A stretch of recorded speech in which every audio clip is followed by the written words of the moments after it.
بسم الله الرحمن الرحيم والصلاة والسلام على رسول الله وعلى آله وأصحابه أجمعين. أدعوكم ولون أتركاتك ولون وبنات ونبي ومحمد صلى الله عليه وآله وسلم. nítẹ̀síwájú lórí àwọn àlàyé èyí tó ti rí kọjá lọ nípa àwọn nǹkan mẹ́rin kan tí Sheikhul Islam Muhammad bin Abdul Wahhab rahimahullah ta'ala tí wọ́n ló pọn dandan fún mùsùlùmí kó wá máa pa rẹ̀. A ti ṣe àlàyé tó pọ̀ lórí nǹkan alákọ̀ọ́kọ́ ay al-ilm. ọ̀ràn yẹn ni fún mùsùlùmí kó wá ìmọ̀ yìí kó nǹkan mẹ́ta sínú àti ṣàlàyé mẹ́tẹ̀ẹ̀ta. lẹ́yìn tó bá ti wá ìmọ̀ nípa Ọlọ́run tó sì mọ̀ nípa Ọlọ́run tó mọ̀ nípa náà Muhammad sallallahu alayhi wa alihi wa sallam tó nímọ̀ nípa ipa tí ànábì wá kó nínú oríire ayé ẹ̀ àti oríire ìsẹ̀mí ẹ̀, tó sì nímọ̀ nípa ẹ̀sìn Islam pẹ̀lú àwọn ẹ̀rí tó lálàáfíà èyí tọ́lọ̀ ní ká gbára lé láti fi ṣẹ̀sìn, tí ń jẹ́ ìmọ̀ al-Qur'an, ìmọ̀ sunna na Muhammad sallallahu alayhi wa alihi wa sallam pẹ̀lú àgbóyé àwọn tí wọ́n ti síwájú lọ. Tí gbogbo àwọn ìmọ̀ yìí bá ti dára rẹ̀ in tó kàn al-amalu bi kó lo ìmọ̀ náà, ìyẹn ni nǹkan ẹlẹ́ẹ̀kejì tí bàbá yìí ní ó pọn dandan fún mùsùlùmí ká kẹ́kọ̀ọ́ nípa àwọn kan yìí. èèyàn ń kọ́ lílo ìmọ̀ ni, torí pé lílo ìmọ̀ òun nípa pín tí ìmọ̀ ṣiṣẹ́ lé lórí. ìfi ìmọ̀ tí yẹn bá mọ̀ ṣiṣẹ́ òun ló kó ìgbàgbọ́ sínú, òun ló sì lè bí ìbẹ̀rù Ọlọ́run. fífi ìmọ̀ tí yẹn bá mọ̀ ṣiṣẹ́, lílo ìmọ̀ yìí òun ni àpẹẹrẹ àwọn ẹni rere, àwọn àfáà tí wọ́n páyà Ọlọ́run. gẹ́gẹ́ bẹ́ẹ̀ náà ló jẹ́ ìròyìn àwọn ẹni tí wọ́n páyà Ọlọ́run. ó ní àmì tí a fi mọ̀ àwọn tí wọ́n ń sin Ọlọ́run tọkàntọkàn, àwọn tí wọ́n ń sin Ọlọ́run ní kọ̀kọ̀ ní gbangba. inú Suratu Zumar àyá 9 Ọlọ́run ní amman huwa qanitun آناء الليل ساجدا وقائما يحذر الآخرة ويرجو رحمة ربه قل هل يستوي الذين يعلمون والذين لا يعلمون إنما يتذكر أولو الألباب. ọlọ́ni òòrẹ́ ni tí fi gbogbo òru rẹ̀ àbí àwọn apá kan ní òru rẹ̀ tí fi ń dúó fọ́lọ́run, ìfi ń forí balẹ̀ fọ́lọ́run, ìfi ń wá ìsúnmọ́ Ọlọ́run, ìfi ṣe pẹ́ fúrú fọ́lọ́run. irú ẹni yìí ń páyà ọjọ́ gbéra al-qiyama, ó sì ń ran kan ìkẹ́ Ọlọ́run ọba rẹ̀. ìwà náà Muhammad sallallahu alayhi wa alihi wa sallam bí àwọn èèyàn léèrè, jẹ́ lè fi àwọn tí wọ́n nímọ̀ ká fi wọ́n wí àwọn tí wọ́n nímọ̀ bí. dájúdájú ẹni tí ó gbélé iye tí ó ronú pa rẹ̀ náà làwọn làákàyè nínú àwọn ẹ̀dá. a rí pé nú àyà yìí kọ́nà kó tó máa ṣe àlàyé ọlá tí ń bẹ fáwọn tí wọ́n nímọ̀ àti ipò rẹ́dẹ́rẹ́dẹ́ táwọn tí wọ́n nímọ̀ wà tí wọ́n jẹ́ láìmọ̀kan. Ọlọ́run kọ́kọ́ ṣàlàyé lílo ìmọ̀ lọ́dọ̀ àwọn onímọ̀ náà. kí ni ojúṣe àwọn onímọ̀? ó ní kí wọ́n lo ìmọ̀. ojúṣe wọn yẹn lọ́lọ́run kọ́ dápọ̀. lílo ìmọ̀ òun lọ̀gá àmà, ìtumọ̀ rẹ̀ nìyẹn. ẹni lo ìmọ̀ tó mọ̀ lọ̀gá òun làfà, ẹni tí ò lo ìmọ̀ tó mọ̀ kìí ṣe àfà. a rí pé inú àwọn sifat tọ́nà fi dá tọ́nà ṣàlàyé ó sodo sára àwọn tí wọ́n nímọ̀ al-ubudiyyatu lillahi azza wa jalla, oníkíyàn jẹ́rùsì fún Ọlọ́run ọba tó gbọngbọ́n, ọba tó láàrẹ ga jù. gbogbo ẹni bá jẹ́rùsì fún Ọlọ́run ọba gbogbo ìgbà ní ọmọ ẹbẹ lọ́hùn, kò ní dojúkọ nǹkan míì fún jọ́sìn lẹ́yìn Ọlọ́run, kò ní gbé ìbẹ̀rù rẹ̀, ìgbáraléyàn rẹ̀, ìgbàgbọ́ rẹ̀ kò ní fi kọ́ sára ẹ̀dá kan lẹ́yìn Ọlọ́run. bẹ́lẹ̀ bá ti dúró lára rẹ̀, yóò máa ń sa àwọn àsìkò kan lẹ́sà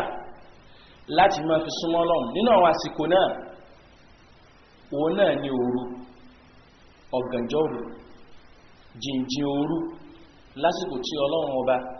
azza wa jalla tí máa ń wá sí sánmà ayé,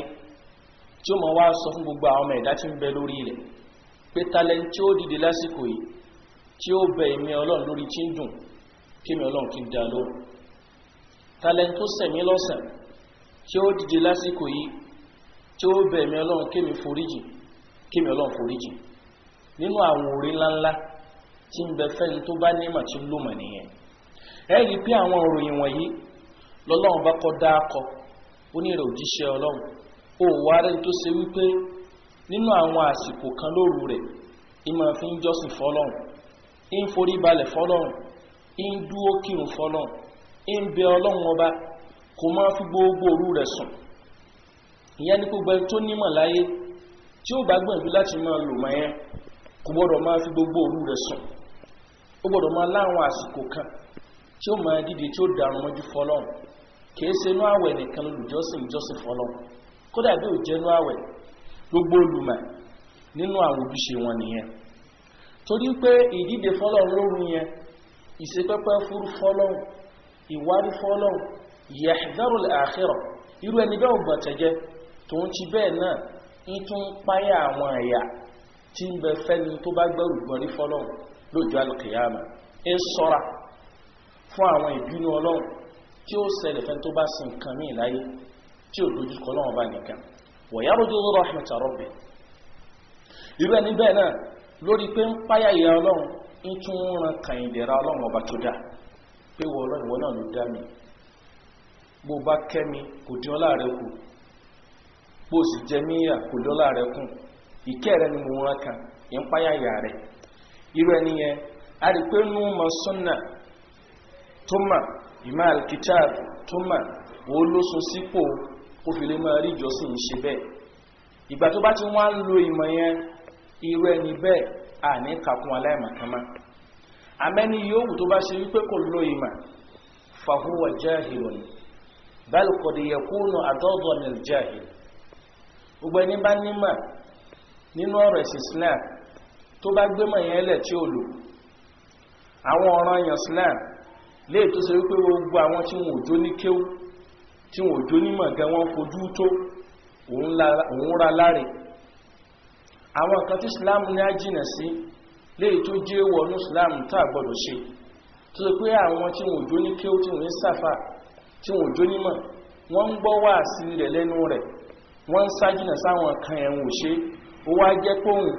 tó ń sọ fáwọn èèyàn àbí kò sọ fáwọn èèyàn pé kò dáa, àmọ́ ògẹ́mọ̀ pé kò dáa tóró kanú àyà Ọlọ́run Qur'an, ó kanú súnà Muhammad sallallahu alayhi wa alihi wa sallam. bí rẹ̀ níbẹ̀ bá wá ń ṣe lóòótọ́, àwọn èèyàn lè máa fojú onímọ̀ wò, kán máa fojú àfáà wò, àmọ́ ní òfin ẹ̀sìn kìí ṣe onímọ̀, kìí ṣe àfáà. al-allamatu Abdullah ibn Salih al-Fawzan hafidhahullah ta'ala, bàbá yìí wọ́n ní ọ̀rọ̀ kan bẹ látọ̀dọ̀ ìkan nínú àwọn aṣíwájú wa dáadáa, èyí tá a mú kọ wọn sí al-Fudayl ibn Iyad, al-Fudayl ibn Iyad rahimahullah ta'ala. nínú àwọn ẹni Ọlọ́run pàtàkì ńláńlá, nínú àwọn àfáà tí wọ́n lo ìmọ̀ ni bàbá yìí jẹ́ lásìkò táwọn wálé ayé nígbà tí Ànábì filé ayé lẹ́tàn. bàbá yìí sọ ọ̀rọ̀ pàtàkì kan tó ní ṣe pẹ̀lú orígun tàdé bàbá yìí ní la yazalu al-alimu jahilan hatta ya'mala bi'ilmihi fa idha 'amila bihi sara 'aliman. Allahu akbar. bàbá yìí ní la yazalu al-alimu jahilan, gbogbo ẹni tí àwọn èèyàn ń pè ní àfà wọ́n ń pè lóní mímọ̀ àbóhun náà ló ń gbà pé òun nímọ̀ ó kéwú òun náà gbà pé kéwú yéhùn kéwú tá kó yé yìí náà òun ni kéwú tó ní í ṣe pẹ̀lú àwọn ìran ìmọ̀ mẹ́tẹ̀ẹ̀ta tá pé èèyàn mọ̀ ní Islam tó pọn dandan kéèyàn mọ̀: ìmọ̀ nípa Ọlọ́run, ìmọ̀ nípa náà Muhammad sallallahu alayhi wa alihi wa sallam, ìmọ̀ nípa Islam téèyàn ó nímọ̀ tó yẹ kóró, ìmọ̀ pẹ̀lú ẹ̀rí tó sì fẹsẹ̀ múlẹ̀ tó lálàáfíà. bẹ́yàn bá níwò àwọn ọmọ tán kó tó lè gbà wípé onímọ̀ lòun. Al-Fudayl ibn Iyad rahimahullahu ta'ala wọ́n ní irú ẹni bẹ́ẹ̀ náà aláìmọ̀kan náà pàpà ní hatta ya'mala bi'ilmi, títí tí ó fi máa fi mọ̀ tó mọ̀ ní tó fi máa ṣiṣẹ́. ìgbà tó máa ń lo ìmọ̀ tó mọ̀ yẹn ìgbà yẹn ló ti lè di àfà. fa idha 'amila bihi sara 'alima, ìjọ tó ní mímọ̀ bá di kó ń lo ìmọ̀ rẹ̀ níjọ́ náà ló tó di onímọ̀ wò. ìjọ tó ní mímọ̀ ò bá lo ìmọ̀ rẹ̀ kìí so ní mímọ̀, kódà aburú ara rẹ̀ gan tún lè jù tẹ́ntí ó mọ̀ lọ. ìpalára tí ó mọ̀ ṣe fáwùjọ, ìpalára tí ó mọ̀ ṣe fúnlù, ìpalára tí ó mọ̀ ṣe fúnpínlẹ̀, tí ó mọ̀ ṣe fúrílẹ̀-èdè, tí ó mọ̀ ṣe fún mọ̀lẹ́bí rẹ̀ yóò ju ìpalára tá a máa rí lára aláìmọ̀kan lọ. torí aláìmọ̀kan kúkú mọ̀,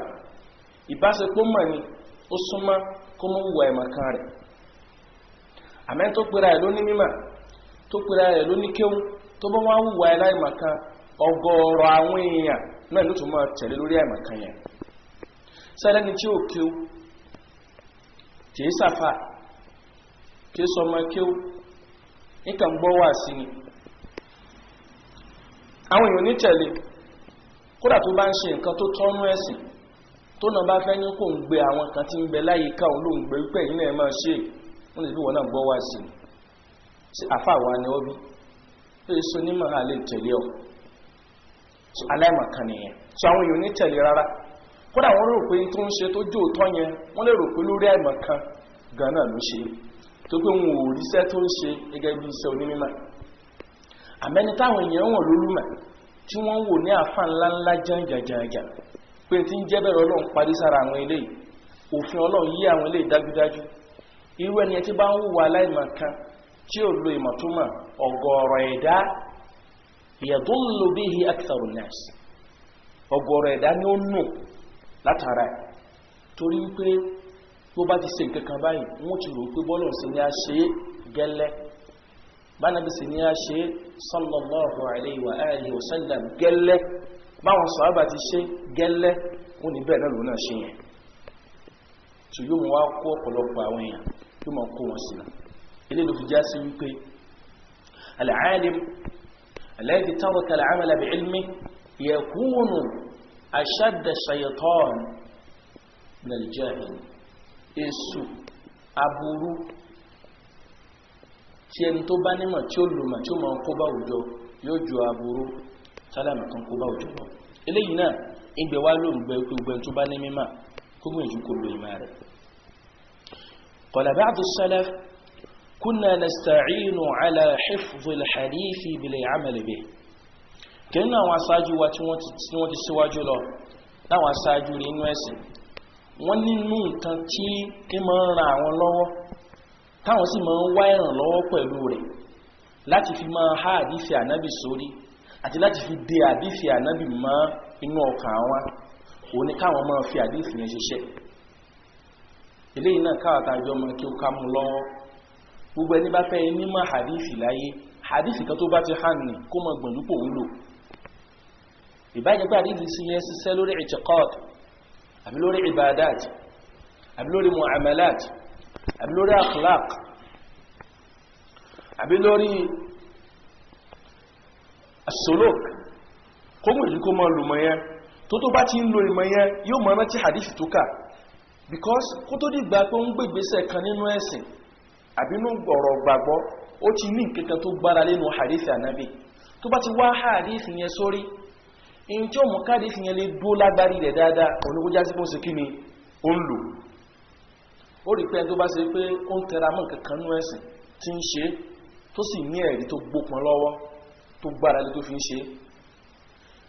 tí ọ̀pọ̀lọpọ̀ àwọn èèyàn bá ṣe nǹkan yẹn tó sì ń fún àwọn yóò máa challenge pé kí ló tó fi ń ṣe ó rí pé ẹ̀rí tó bá rí yẹn yóò há ẹ̀rí yẹn sórí ni torí ń lè ṣe é ṣe anywhere tá a bá ti lẹ́ni tí ó yọ sí lógìgì pé kí ló ti ẹ̀rí gẹ̀ wọn lórí tó fi ń ṣe tó ń ṣe ó kàn rí ó iṣẹ́ lára rẹ̀ ó yà gágágá yóò ní qala Rasulullah sallallahu alaihi wa alihi wa sallam yóò mọ̀ kẹ́rì bọ́ta ni so ìmọ̀ lo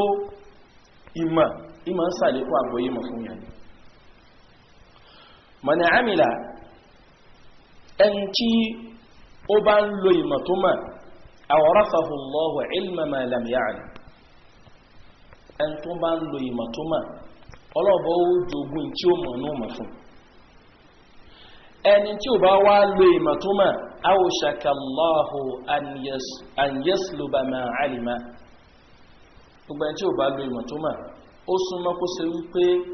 ẹni tí ń bẹ lọ́dọ̀ rẹ̀ tó mọ̀ ní kọ́lọ̀n kó gbà mọ́ lọ́wọ́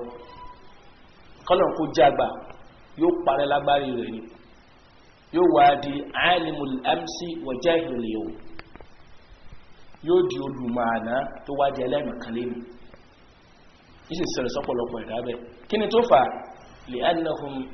a'radu 'anil 'amali bil 'ilmi alladhi utu min qibali Allahi 'azza wa jalla kí ni tó fà tí wọ́n jó ní mímọ̀ lánàá tí wọ́n di aláìmọ̀kálẹ́ ni onípẹ́ ni wọ́n bá tí wọ́n mọ̀ lọ́jọ́ ọ̀tà náà ni wọ́n pa lílò rẹ̀ wọ́n pa ìfiṣẹ́sẹ́ rẹ̀ wọ́n pàtì eléyìí wá mú kọ́lọ́run ọba máa wá sàlékún mímọ̀ mọ́ kò sàlékún mímọ̀ mí fún wọn má wọ́n wá di aláìmọ̀kálẹ́ ni nígbà tí ọ̀gọ̀ọ̀rọ̀ àwọn èèyàn tí wọ́n lo ìmọ̀ tí wọ́n ti kún ìta Ọlọ́run dákun mọ́ ṣe wá lófó mà gbogbo ẹ̀tọ́ lọ́ba ṣe lófó mà láyé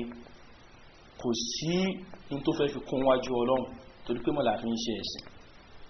al-Allamatul Fawzan hafidhahullah ta'ala wọ́n ní ìtumọ̀ atharu tó sọ wípé ẹni bá lóhun tó mọ̀ tó bá fi ṣiṣẹ́ Ọlọ́run bá ó jogún tí ó mọ̀ fún ẹni tí ò bá sì lóhun tó mọ̀ ó súnmọ́ kọ́lọ́run ọba kó já tó ti mọ̀ tẹ́lẹ̀ kó jagbà lọ́wọ́ ẹ̀ kó parẹ́ mọ́ lágbárí wọ́n ní túmọ̀ rẹ̀ ní wípé Ọlọ́run ọba ó lé ẹni tó bá nímọ̀ tí ń lo ìmọ̀ yẹn yóò lékún ní ìgbàgbọ́ wà náà wọ̀rọ̀ basirata ojú ríran rẹ̀ ìmọ̀ tó jíndò tí yẹn fi lè dófin Ọlọ́run ọba fàyọ nínú àwọn ẹ̀rí ọ̀rọ̀ Ọlọ́run àti àwọn ẹ̀rí ọ̀rọ̀ náà Muhammad sallallahu alayhi wa sallam Ọlọ́run ọba ó bù nímọ̀ yóò bù ní ìtìjẹ́mọ́lẹ̀ yẹn lẹ́yìn náà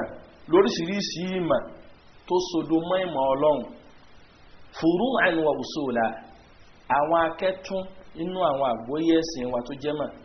àti àwọn ìpìlẹ̀ ìmọ̀ Ọlọ́run bá ó sí ọ̀nà rẹ̀ fún Ọlọ́run bá ti sílẹ̀kùn mọ̀ fún yàn ọ̀pọ̀lọpọ̀ àwọn nǹkan nínú ìmọ̀ lọ́lọ́run bó mọ̀ jogún fún yàn tó ṣe wípé yóò mọ̀ sèyàn lé mọ̀ bí mọ̀ yẹn ti ń dọ́dọ́ èèyàn tẹ́jì sì mọ̀ tàjà náà kí ni tó fà torí pé èèyàn lóye téèyàn mọ̀ ní. Al-Imam hafidhahullah ta'ala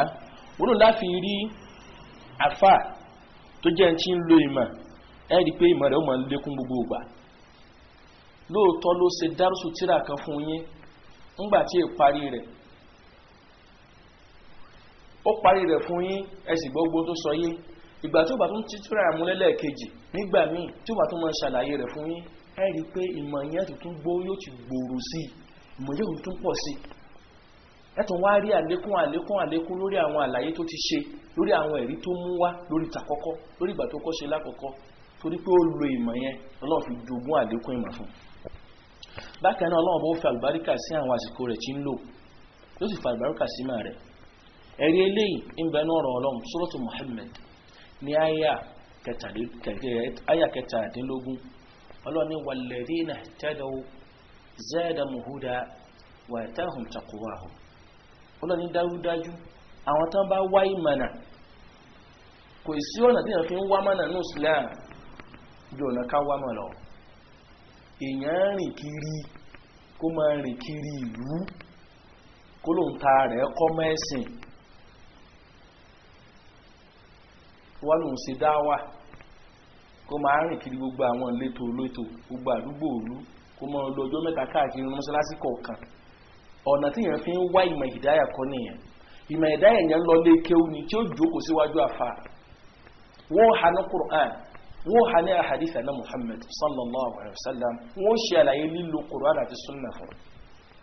irú ẹni tó bá gbìyànjú láti ṣerú kẹyẹn ọlọ́ọ̀bá ní zadahum huda ọlọ́ọ̀bá ó sàlékún rú àwọn ẹni bẹ́ẹ̀ ní mánà wa atahum taqwahum ìpáyà ọlọ́run tí wọ́n fi rújú níwájú ọlọ́ọ̀bá ó jogun rẹ̀ fún wọn. al-allamatu Shawkani rahimahullahu ta'ala àbáyìí zadahum imanan wa ilman wa basiratan fi ddin ay walladhina ihtadaw ila tariqil khayri فآمنوا بالله وعملوا بما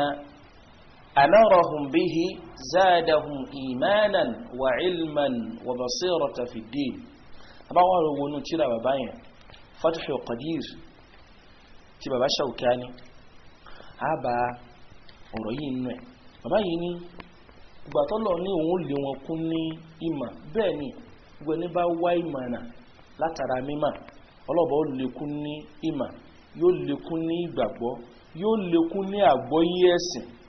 torí pé irú ẹni bẹ́ẹ̀ ó ti tọ ojú ọ̀nà oore pẹ̀lú pé nígbàgbọ́ pẹ̀lú Ọlọ́run ó wá lo ìmọ̀ tó mọ̀ tó fi nígbàgbọ́ yẹn ìmọ̀ ìgbàgbọ́ tó lòun lọ wá ó lò kò jẹ́ kan náà tí ó kàn máa wá mà tí ò ní lò ìntọ́lọ́wọ́n bá sì pa láṣẹ látara nímọ̀ tó mọ̀ yẹn ó tẹ̀lé ìntọ́lọ́wọ́n bá kọ̀ fún látara nímọ̀ tó mọ̀ yẹn ó pàtì ó gúnrí kó ń bẹ̀ irú ẹni bẹ́ẹ̀ Ọlọ́run bá ó lè wọn kún irú àwọn ẹni bẹ́ẹ̀ Ọlọ́run bá ó lè wọn kún ní ìgbàgbọ́ yóò sì lè wọn kún nímọ̀ àti àgbọ́yé ẹ̀sìn kódà àwọn a máa sọ lọ́rọ̀ lọ́dọ̀ àwọn àfà olórin wọn ni wà alimun bi ilmihi lam ya'malan معذب من قبل عباد الوثن معذب من قبل عباد الوثن wọ́n ní onímímọ̀ tí ó lo ìmọ̀ rẹ̀ onímímọ̀ tó nímọ̀ tí ó lo ìmọ̀ rẹ̀ yóò jẹ́ ẹni tí Ọlọ́run ó jẹ́ yín lójú alkiyama ṣáájú kó tó jẹ́ àwọn abọ́gibọ̀pẹ̀ kó tó jẹ́ wọ́n yà torí àwọn abọ́gibọ̀pẹ̀ ó súnmọ́ kó sí pé àwọn òtí ẹ̀ nímọ̀ rárá pé táwọn ń gbélé ayé ṣe yẹn ò dáa ṣùgbọ́n tó mọ̀ pé àìṣe ẹbọ nínú ẹ̀sìn àìṣe bídíà nínú ẹ̀sìn ìwà pálapàla ẹbọ alọ́wọ́ èèyàn nínú ẹ̀sìn ó ké ó mọ̀ ó fa ó yanjú kí ó dá lẹ́nu rẹ̀ ó gbọ́rọ̀ kalẹ̀ orí èèyàn wú ó wá jẹ́ pé irú ẹni yẹn ló pa lílo ìmọ̀ yẹn jì mu'adhabun min qabli ibadil wathan in tó fi já sí pé Ọlọ́run kọ jẹyàn lójú alkiyama kó tó máa jẹ àwọn ẹlòmíì yà láwọn tí wọ́n ṣe mùsùlùmí ó ní pé ọgọ́rọ̀ ẹ̀dá tó ní tọ́lọ́run bá ṣe nírú ẹni bẹ́ẹ̀ ti kókó lójú ọ̀nà Ọlọ́run so orí ibú àti àánú tó kó àwọn tí wọ́n tẹ̀lé sí táwọn sì ń gbà wípé àfá àwọn ni tí ó sì jẹ́ tí ń rìn ìlànà tó dáa tí ó lo ìmọ̀ ìjáfà rẹ̀ tó fi ṣe wọ́n lọ́nà yẹn yóò fi lẹ́tọ̀ọ́ sí kókó rí àhín wájú Ọlọ́run ṣáájú àwọn abọ́gibọ̀pẹ̀ àwọn àfáwà tó máa ń sọ wọ́n ní ẹni tó bá nímọ̀ tí ò bá lòmọ̀ rẹ̀ fafihi shabahun min al-yahud wa man 'amila bima lam ya'lam fafihi shabahun min an-nasara ká tó fi lé iná ká tó fi kún àgbọ́yé ọ̀rọ̀ yìí gbogbo ẹni bá ṣe pé tó mọ̀ nímọ̀ kò máa lò ó ti ní àwọn àfijọ́ kan nínú àwọn ìwà àwọn yahudi ó ti ní wà àwọn àfijọ́ kan nínú àwọn ìwà àwọn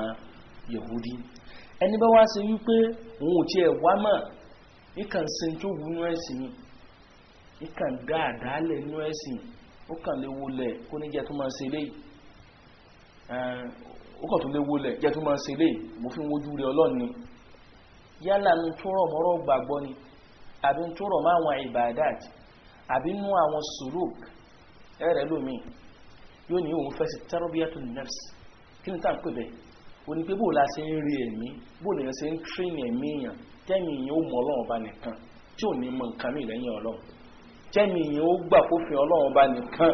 tí ò ní máa takọ̀ ọlọ́run ó lè wá lọ wá àwọn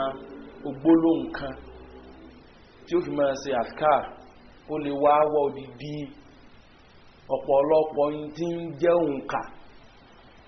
tí ó mọ̀ wá fà ó lè gbé yan gan lẹ̀ àbọ́kà bàbà yóò máa mú lẹ́yọ kọ̀ọ̀kan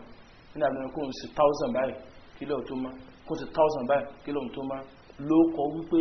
òun fẹ́ mọ́ ẹ̀mí òun fẹ́ ja ẹ̀mí òun lógun kó ń train ní ẹ̀ kó lè mọ̀ lọ́hùn kò sí ẹ̀rí kan tó ní ó ṣe kò sí nímọ̀ pa rẹ̀ ṣùgbọ́n kàn sáà wípò fẹ́ rẹ̀ sí lọ́hùn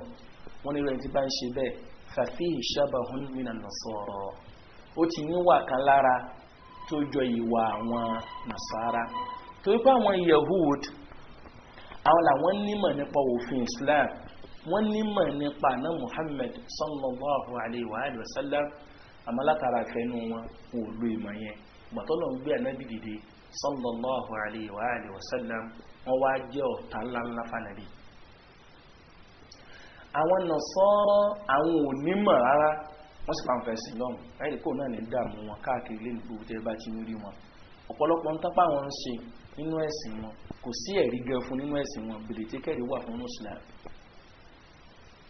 gbogbo ẹni tó bá máa Injil dájúdájú tó mọ Bible dájúdájú yóò rí pé ọ̀gọ̀ọ̀rọ̀ ọ̀nà ìgbàsẹ̀sìn àwọn tí wọ́n ń kílèmù páwọn làwọn ní tírà yìí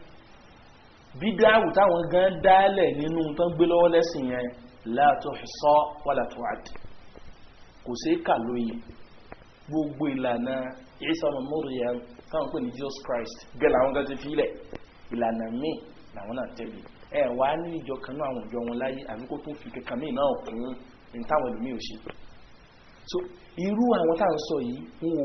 mùsùlùmí tó náà bá ń sin tó wù nú ẹ̀sìn tí ó tẹ̀lé lánàá Muhammad sallallahu alayhi wa sallam tí ó wà máa ń parẹ̀ òun náà yàtọ̀ sí wọn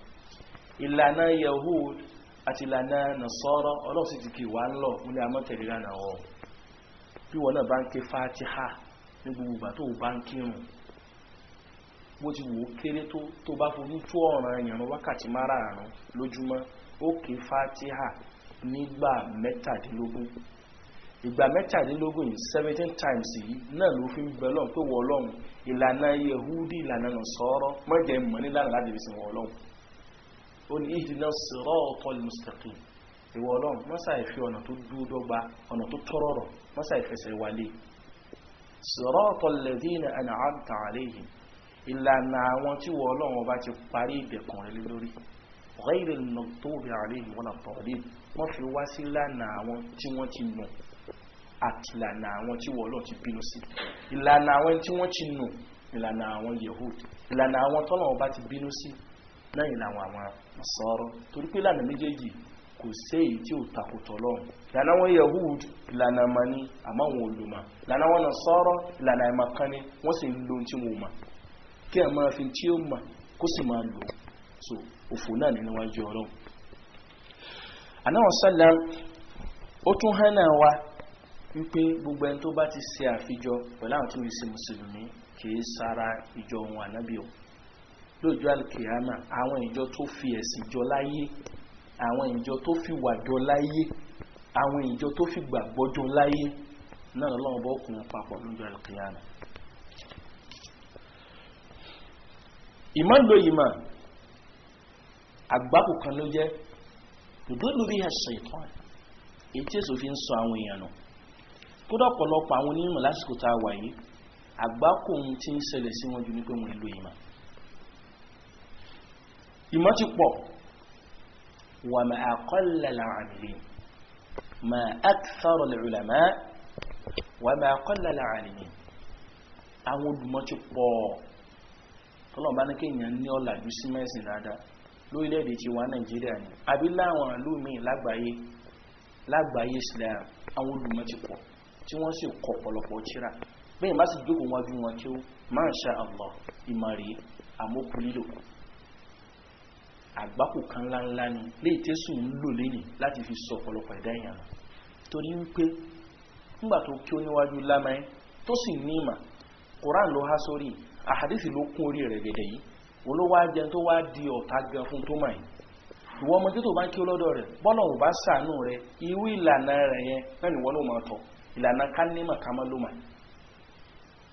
ó wà di alágídí kalẹ̀ bó ti wọ́n sọ fún ọ tó mọ̀ nípa fàmì sí ṣe náà nìyẹn akádà kana sheikhi yaf'al bá fàwà mọ́ sí ṣe nìyẹn so tí ó bá dẹ̀ rí bẹ́ẹ̀ wọ́n ni máa ṣe bẹ́ẹ̀ eléyìí a gbọ́dọ̀ ṣọ́ra fún dáadáa àwọn àfáwọn yìí wọ́n wá di fìtínà fún gbogbo ẹ̀dá wọ́n di kìkísẹ́ èṣù tẹ́sù ń lò láti fi payé rùn àwọn eléyìí la yarawna ba'san fil i'rad 'an manhaj as-salafi fi fahm al-kitab wa sunnah nínú àpẹẹrẹ tàbí mọ́ àwọn irú àwọn tán pàwọn nímọ̀ yìí tí wọ́n ló mọ̀ kìí sábúrú lọ́dọ̀ wọ́n bá wáyà Qur'an kan lù wọ́n bá sì fẹ́ kan tú bó bá sì wù wọ́n bá rí hadithi ànábì kódà hadithi ànábì tó ní àlàáfíà sallallahu alayhi wa sallam wọ́n mọ̀ lò bó sì wù wọ́n ni wọ́n sì mọ̀ tú látúwódì kí làgbọ́yé àwọn tí wọ́n síwájú àwọn as-sahabatul kiram àti àwọn tabi'una lahum bi ihsanin radiyallahu anhum wa radu anhu àwọn tó sì pọ́nà wọn bá ti sàlàyé dáadáa wọn ní Qur'an fún wáyé láwọn sahaba àtàwọn tabi'un kí làgbọ́yé wọn sí àyà yẹn kí làgbọ́yé wọn sí hadith tó ń tún yẹn wọn ní bèèrè ń parẹ́ wọ́n mọ̀ sọ wípé hum rijalun wa nahnu rijal ìgbóló wọn nìyẹn wọ́n bá ti ní ya akhi fillah wọ́n mọ̀ ìyá mi nínú ẹ̀sìn yìí sin tọ́lọ́run yìí in tó kó gbọ́yé yìí tàbí tó gbọ́rú rẹ̀ yìí nínú àwọn sahaba sàlàyé yìí máa mú kan nínú àwọn a'immatul mujtahidin tó gbọ́ ilé yìí nínú ẹ̀sìn yóò ní sínú ní kó mọ̀ tẹ̀lágbọ́yé àwọn kan ní hum rijalun èèyàn làwọn náà wa nahnu rijal yukhti'una kama nukhti wa yusibuna kama nusib báwọn náà ṣe lè sọ nǹkan ní ẹ̀sìn ká right àwọn náà sọ àwọn nǹkan ní ẹ̀sìn náà táwọn náà right àwọn náà ṣe mistake rí àwọn náà sì ń ṣe mistake so a ní láti tẹ̀lé lánàá wọn ní táwọn bá ti gbọ́ ìlà náà ó máa lò irú àwọn tá à ń sọ yìí òfò ni wọ́n jẹ́ fún Islam typical minus ni wọ́n jẹ́ fún Islam wọn ò jẹ́ plus rárá kódà náà ọ̀rọ̀ nígbà tó máa ń sọ wọ́n ní madhhabu salafi aslamu wa ahkam wa madhhabu al-khalafi a'lam ẹ̀rí ọ̀rọ̀ yìí gbajúmọ̀ lórí ahọ́n wọn gan pàápàá jùlọ àwọn fẹ́rẹ́kọ̀ tí a ń pè ní al-ikhwanu al-muslimun ó gbajúmọ̀ lórí ahọ́n wọn gan àti gbogbo àwọn fẹ́rọ́kù míì àwọn sects míì tí wọ́n pẹ̀ka jáde lábẹ́ wọn wọ́n sáà máa ń lo qaida yìí kí ni qaida náà wọ́n ní madhhabu salafi ṣe ìlànà àwọn tí wọ́n ṣáájú ní ẹ̀sìn àwọn as-sahaba àwọn tabi'un àwọn tabi'in wọ́n ní ìlànà wọn ní aslam ìlànà tó láyàn kó nínú ewu jù ní ìlànà tó ṣe kí ni tó láyàn kó nínú ewu jù tó jẹ́ lánà ọlá jùlọ ni wa ahkam ìlànà tó sì perfect jù ìlànà tó dáa jù náà ìlànà wọn wọ́n ní sẹ́wárí wà madhhabul khalafi ẹ̀ẹ̀rí sí ìlànà àwọn ẹ̀wà ìlànà àwọn tí wọ́n wáyé lẹ́yìn wọn láwọn tí wọ́n ló gbà lẹ́yìn wọn a'lam ìlànà wọn náà fi nímọ̀ jù ìlànà wọn náà nímọ̀ jù bí yẹn bá ń tẹ̀lé ìlànà wọn yóò nímọ̀ jù àwọn sàhábà lọ nínú ọ̀rọ̀ wọn nìyẹn wọ́n ní tó bá ń tẹ̀lé ìlànà àwọn salaf ó ní ìpayà ọlọ́run lóòótọ́ àmọ́ lánà tàwọn khalaf ìlànà wọn àwọn náà fi nímọ̀ jù lọ ẹwà wọ́n mọ̀ wọ́n ní falsafa ilmu kalam ilmu mantiq ìlànà ìmọ̀ táwọn náà rí fà sí ìyẹn o àwọn tán wáyé lẹ́yìn àwọn sàhábà wọ́n ní mọ̀jà àwọn sàhábà lọ àwọn ìmọ̀ tó ṣe wípé pàtó orí igbó ẹ̀dá láyé bí tó kó sí nìyẹn philosophy logic kò sí ẹ̀dá kan tí ń nírú àwọn ọmọ yìí láyé tí ń gbóòórùn ìsúnmọ́ Ọlọ́run kò lè gbóòórùn àgbọ́yé Ọlọ́run gan kò lè fún Ọlọ́run bá níwọ̀ rẹ̀ bèlè pé yóò fún ẹna Muhammad sallallahu alayhi wa sallam pé yóò fún níwọ̀ rẹ̀ ìkànnù wọn ó ní sẹ́rí gbogbo àwọn kutubul fiqh àwọn tíra Islamic jurisprudency tí gbogbo àwọn Imam Maliki kọ Imam Abu Hanifa Imam Shafi'i Imam Ahmad Muhammad ghayruhum àwọn àyíma mi bẹ́ẹ̀ ó ní tíra yẹn ní tó wúlò fún ó kàn wúlò fáwọn àsìkò wọn ni oníṣẹ́ lásìkò tí wà ẹ̀ agbọ́dọ̀ ní àwọn ẹlòmíì inú àwọn àfà tí wọ́n tún wá kọ tíra fíkì omi náà kalẹ̀ fáwọn inna lillahi wa inna ilayhi raji'un ọ̀rọ̀ yẹn nídìí àlàyé lóòótọ́ làwọn kan bẹ náà al-masail fiqhiyya àwọn akẹ́tún ọ̀rọ̀ ẹ̀sìn àgbọ́yé tí ò ní ṣe pẹ̀lú ọ̀rọ̀ ìgbàgbọ́ kò ní ṣe pẹ̀lú ọ̀rọ̀ àdìọ́kàn ó ní ṣe pẹ̀lú àwọn iṣẹ́ ìjọsìn tá à ń fara ṣe tó ṣe pé lóòótọ́ lódodo gbà táwọn àfáàtọ̀ ń kọ́njọ́ náà ìṣesí báwùjọ wọn ti rí oníbi ṣàlàyé àwọn nǹkan kan láti fi lè gbé àgbọ́yé yẹn sún mọ́ àwọn tó jẹ́ èèyàn wọn láwùjọ tiwọn láwùjọ ti wà lẹ́nìí àwọn nǹkan yẹn lè mọ̀ sí àwọn nǹkan yẹn sì lè wà kán ti yí padà díẹ̀ kí ní ha Islam lórí ẹ̀ àwọn àfáà àsìkò tiwa wọn ó ṣe àlàyé ẹ̀ kò túmọ̀ sí pé kéèyàn wá takùlà àwọn tí wọ́n ti síwájú ká má kò júwe wa omi pure water sáà lè fi ṣàlùwàlá àbá lè fi ṣàlùwàlá torí pé ó ti undergo processing àwọn nǹkan bíi chlorine àwọn bíi chemicals wọn tí wọ́n fi process water yìí ṣé ó ti jẹ́ kí water yìí omi yìí kó lose taste kó lose àwọ̀ kó mọ́ wọ̀run mọ́ àbí kó mọ́ ṣe fi ṣe ìkan àmọ́ramọ́ nínú ẹ̀sìn ní èyí táwọn àfáà tí wọ́n síwájú lóòótọ́ wọn ò kẹ́fìn ẹ̀ nígbà táwọn ń ṣiṣẹ́ ní tó ẹ pé àwọn nǹkan yẹn làwọn bá ń rí fáà sí wípé àwọn àfáà tàsìkò tí wà yìí làwọn lè ṣiṣẹ́ lé lórí ààrẹ kò sì tó burú àmọ́ nú ọ̀rọ̀ tí wọn kìí ṣètùmọ̀ tí wọ́n gbà lérò nìyẹn ní tí wọ́n máa ń gbà lérò tó ń bá sọ̀rọ̀ àwọn ọ̀rọ̀ yìí ni wípé àlè máa gbára lílànà àwọn tí wọ́n ṣáájú mọ́ àsìkò tí wọ́n ti kọjá ìsinmi káwa propandi àwọn nǹkan ní lásìkò tí wàá táwọn fi máa ṣẹ̀sìn wallahi kò sì lè rí bẹ́ẹ̀ kò lè rí bẹ́ẹ̀ láyéláyé a lè lépa bá oríire àwọn táwọn ṣáájú nínú ẹ̀sìn ní tí ó mú wa rí oríire tí wọ́n náà ní ká gbẹ́sẹ̀ lé bí káwọn náà gbẹ́sẹ̀ lé usulan wa furu'a àti inú àwọn ìpìlẹ̀ ẹ̀sìn ni àbí àwọn nǹkan tó jẹ́ nǹkan tó pẹ̀ka jáde látara àwọn ìpìlẹ̀ ẹ̀sìn bàbá wọn ṣe ijtihad lórí àwọn nǹkan kọ̀ọ̀kan kò túmọ̀ sí wípé ká máa wá takò wọn ẹnìkan nù wọn ó pèrè ní Islamic professor ó ní téèyàn bá rí physician lẹ́nìí tó jẹ́ mùsùlùmí pẹ̀lú gbìyànjú ìmọ̀ physics ẹ̀ ó ní ṣe jihad tiẹ̀ gan ṣé kò fẹ́ lágbára jihad Umar bin Khattab lọ radiyallahu anhu inna lillahi wa inna ilayhi raji'un ní tí máa ń pààyàn lẹ́kún fúnra àwọn yìí ni wípé wọn èé jogún àti bọ̀tán rí wájú ọlọ́run ń yẹ̀yẹ́ wọn ni kíyàn máa fi Umar ọmọ Khattab kó fi máa wé physician kan kó fi máa wé scientist kan kó fi máa wé alufakiru islamic thinker kan lẹ́nìí láti ṣe gbogbo tí ń bẹ lágbárí wọn agbárí ká pèyàn kèfèrí ni agbárí ká dàlúrú ni agbárí ká mọ bọ́ǹbù yẹn kiri ni òun tí ń bẹ lágbárí tí wọn agbárí tó takọ̀rọ̀ ọlọ́run kan wáyà kùránì kan náà yà kùránì yìí kò wà suitable environment yìí wá ètí ń bẹ lágbárí wọn nìyẹn kẹ máa fi wé àyò ńláńlá kan ní àwọn àyò ńláńlá ọlọ́run eléèkú díẹ̀ káàtó kódà ó burú jùlọ wá gbọ́ kó fara rẹ̀ létí wọn máa kéwú tó bá fẹ́ là láyé madhahabu salafi aslam wa ahkam wa a'lam wa madhabu al-khalafi aswa'u wa ajhalu wa ashqa ọlọ́ni já sórí ibò Sufyan ọmọ Uyayna nínú àwọn àgbàfà dáadáa tí wọ́n ti síwájú lọ ní al-imam rahmatullahi alayhi wọ́n ní laysa shay'un anfa'a min ilmin yanfa' wa laysa shay'un adarra min ilmin la yanfa' atharu babayi ali wasinu jami'u bayan al-ilmi wa fadli tí a fà wá Abu Amr Yusuf bin Abdullah an-Namri al-Qurtubi nínú tíráì àbá sáàrù yìí bẹ̀ al-Imam Sufyan bin Uyayna rahmatullahi alayhi wọ́n ní kò sí nǹkan kan tó wúlò láyé tó tó ìmọ̀ tó ṣàǹfààní ìjọlówó ni èèyàn nípò ó láṣẹ ó ní gbogbo rẹ̀ kò sí tó wúlò láyé tó tó ìmọ̀ téèyàn lò kò sí nǹkan tó kópa lára báyàn láyé tó tó ìmọ̀ tí ó ṣàǹfààní ìmọ̀ tí ó sì ṣàǹfààní ni ìmọ̀ tẹ́ẹ̀dá ó lò kódà tó bá jẹ́ máa yí gan náà gbogbo níṣẹ́ ọwọ́ tó kọ́ tó sì nílò tó yanjú tó bá ti ṣiṣẹ́ ṣe kò ní wúlò ẹnu kó kàn máa sọ lẹ́nu ní